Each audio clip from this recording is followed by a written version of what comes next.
right, we need the agony over with. Just tell us which house is the winning house. After much deliberation, we're gonna pick the two-story house. There is a name that almost never appears in the headlines about the Property Brothers. Not Jonathan. Not Drew. A different name entirely.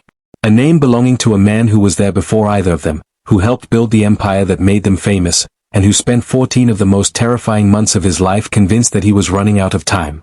Not time in the sense of deadlines or schedules. Time in the fundamental sense, heartbeats, mornings, the basic expectation that a person in their early 40s will wake up tomorrow. His name is J.D. Scott. And the story of what happened to him between 2018 and 2019 is one of the most quietly devastating medical ordeals that any public figure has experienced in recent memory, made all the more striking by the fact that almost nobody was watching when it happened. James Daniel Scott entered the world on May 27, 1976, in British Columbia, Canada, the firstborn son of Jim and Joanne Scott. His father was a genuinely interesting man, a Scottish-born former stuntman and assistant director who had worked in the Canadian film industry and who also held credentials as a karate instructor. When J.D. was young, that combination of influences shaped the household in ways that were both demanding and formative. All three Scott brothers, J.D. first, then Jonathan and Drew when they arrived in April of 1978, were put into martial arts training from childhood. J.D. began at the age of 8. All three of them would eventually earn black belts and go on to teach the discipline themselves. It is the kind of origin story that suggests discipline, resilience, and a family culture built around doing hard things seriously. Growing up on a horse ranch in Maple Ridge, J.D. had a childhood that looked adventurous from the outside. But he was also the eldest, which carried its own particular burden. He was the trailblazer in every new and uncomfortable situation the three brothers encountered. He went first into every unfamiliar school, every new social environment, every difficult phase of growing up. And according to accounts that have surfaced over the years, he was badly bullied during those years. The boy who would later be called the Brad Pitt of the family, his brother Drew's words, not his own, spent part of his childhood absorbing punishment that younger siblings never had to face, simply because he arrived there first. When Jonathan and Drew eventually became the faces of one of the most successful renovation franchises in television history, the Scott family developed a running piece of self-deprecating humor about J.D. that captured something real about his position in the story. Drew once compared J.D. to Harry Potter, joking that they kept him hidden under the stairs to prevent him from stealing their spotlight. He called J.D. the handsome one, the one they had to keep out of frame. The joke worked because it was delivered with obvious affection. But every joke rests on something true, and the truth underneath this one was that J.D. Scott had built a genuine, multifaceted career that most people watching his brother's shows would never know about. He co-founded Scott Brothers Entertainment in 2002 and served as its creative director. He hosted the series Brother vs. Brother. He co-hosted a radio show with Jonathan and Drew.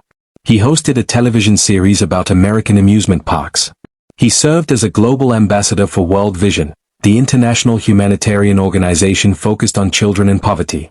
He had performed on stage as a celebrity impersonator, channeling both Adam Lambert and David Bowie. He had dealt blackjack in Las Vegas. He had been a sketch comedian as a teenager. He was, by any reasonable accounting, a working entertainer with range and substance. The public just did not know his name. And for most of his career, J.D. Scott accepted that with a grace that speaks well of him. By 2018, his personal life was in a good place. He was engaged to Annalie Bell, a celebrity makeup artist and hairstylist from Amarillo, Texas, born in 1988, whom he had met in March of 2014 through mutual friends at a bar in the Las Vegas Arts District. She worked on Property Brothers Productions, which meant they moved through the same professional world as well as the same personal one. Life, by all outward appearances, was working. And then something shifted, so gradually at first that J.D. could rationalize it away without much effort. The earliest sign was cognitive. A fogginess that settled over his thinking from time to time, blurring the edges of things without making them unworkable. It was the kind of symptom that a busy person in their 40s quietly files away under stress or exhaustion or the general weight of adult life. J.D. did what most people would do. He kept moving. He kept working. He pushed through it and told himself it would pass. It did not pass.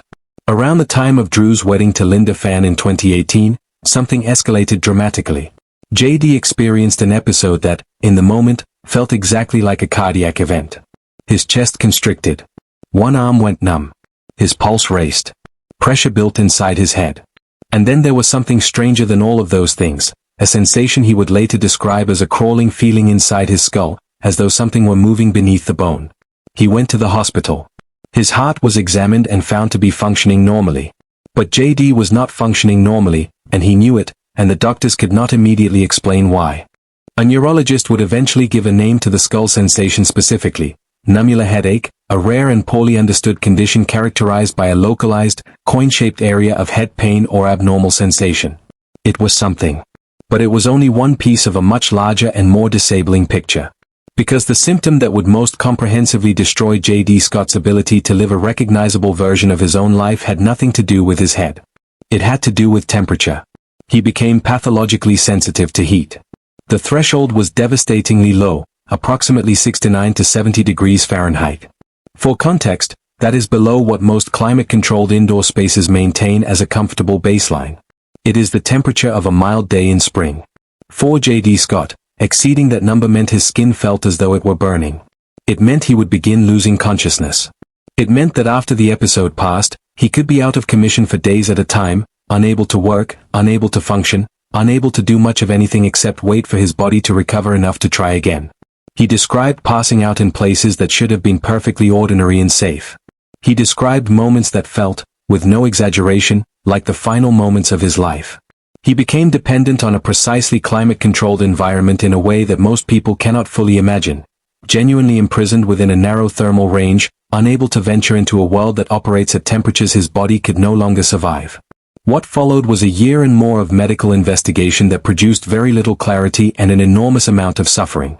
J.D. was seen by a rheumatologist, a radiologist, 3 separate neurologists, a neurosurgeon, and an ophthalmologist. He gave blood repeatedly, including one session in which 25 vials were drawn in a single appointment.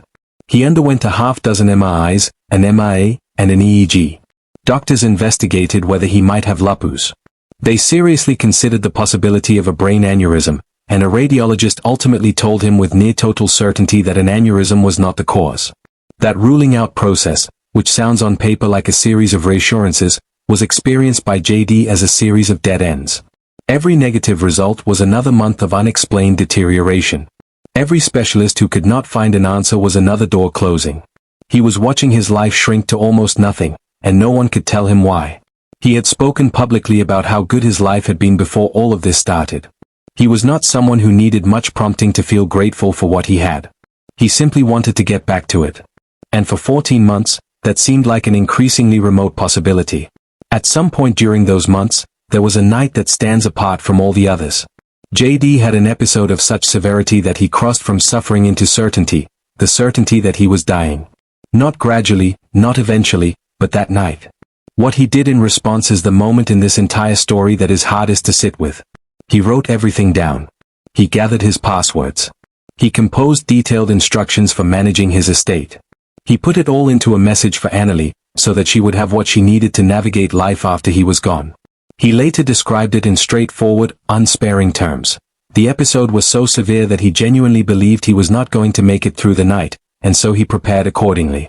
A man in his early 40s, sitting in his home in Las Vegas, writing the functional equivalent of a goodbye, not because of a sudden catastrophic accident but because something unnamed and invisible had been dismantling him for over a year and had finally brought him to a place where survival seemed like the less likely outcome. He survived. The breakthrough, when it finally arrived, came through Annalie, and through one of those coincidences that feels almost too precise to be random. She was working on a Property Brothers production when she discovered that one of the homeowners scheduled to appear on the episode was a functional medicine doctor. That connection, made possible entirely by the fact that she happened to be on a specific set on a specific day, became the door that all the previous doors had been standing in the way of. Through that doctor and the lens of functional medicine, which approaches chronic illness by looking for root causes and systemic interactions rather than isolated symptoms, the picture that had been unreadable for more than a year finally began to resolve. In September of 2019, J.D. shared the diagnosis with his followers in a disclosure that was as surprising as the illness itself had been complicated. There were 3 findings. The first was a significant gastrointestinal infection, which had been identified and treated. The second was fluoroquinolone toxicity, a condition sometimes called being flaxed, caused by a class of powerful antibiotics that includes drugs like Cipro and Levaquin, whose generic names end in flaxacin. In some patients, these medications trigger a serious and lasting syndrome affecting the nerves, muscles, tendons, and central nervous system. The symptoms can be severe and wide-ranging, and the timing of JD's exposure aligned precisely with the onset of his decline. He urged his audience to be informed about this risk and to explore alternatives with their doctors when these antibiotics were being considered. The third finding was acute mercury poisoning, not a marginal or borderline case, but a level so elevated that the health department became formally involved. Mercury is a potent neurotoxin. It disrupts the central nervous system and produces exactly the kind of cognitive, sensory, and systemic havoc that had been tormenting JD for over a year. He did not yet know the precise source of the exposure, only that he had it and that treatment had begun. After 14 months of searching through darkness, the answers were finally there. 3 of them, stacked on top of each other, each one capable of causing serious harm on its own. Treatment began working. By early November of 2019, JD was sharing updates that, for the first time in a very long time, contained actual hope. He described days that felt almost normal again, days when he recognized himself in his own experience, which he said had been missing for so long that its return was almost hard to believe. On the mercury specifically, one completed round of treatment had already brought his levels down to roughly half of their peak, placing him just slightly above the acceptable range and clearly moving in the right direction. And in October of that same year, the year that had contained his worst night, his longest search, and his final answers, J.D. Scott and Annalie Bell were married. October 31, 2019. Halloween. Exactly 1 year after they had gotten engaged. The ceremony was held at a vintage movie theater venue in Las Vegas, with approximately 180 guests. Jonathan and Drew and the other groomsmen dressed as video game characters. Annalie arrived on a black horse. It was theatrical and joyful and unambiguously alive, a deliberate, full-throated refusal to let the darkness of the preceding year define the chapter that came next. The couple who had sat together through hospitalizations and failed diagnoses and one terrible night of estate instructions chose to celebrate their marriage with color and costumes and 180 people who loved them. Annalie Bell is worth understanding as a complete person in this story, not simply as the devoted partner who held things together. Before she ever met JD, she had lived through her own version of a bottom. She had been the target of serious cyberbullying after private content was shared online without her consent, and she has spoken publicly about how severely that experience damaged her mental health, describing it as the worst place she had ever been psychologically, a place she had never expected to reach.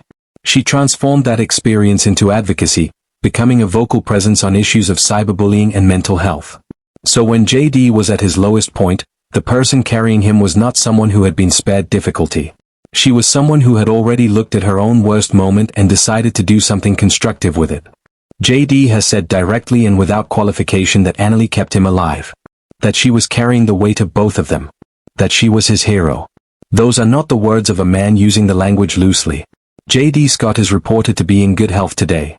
He continues to appear on his brother's shows and to pursue the hosting and comedy work he has always loved. In 2022, he and Annalie became an aunt and uncle when Drew and Linda welcomed their son into the family.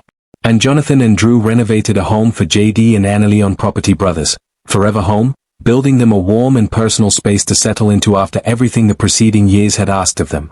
The man who could not survive a room at normal temperature came all the way back.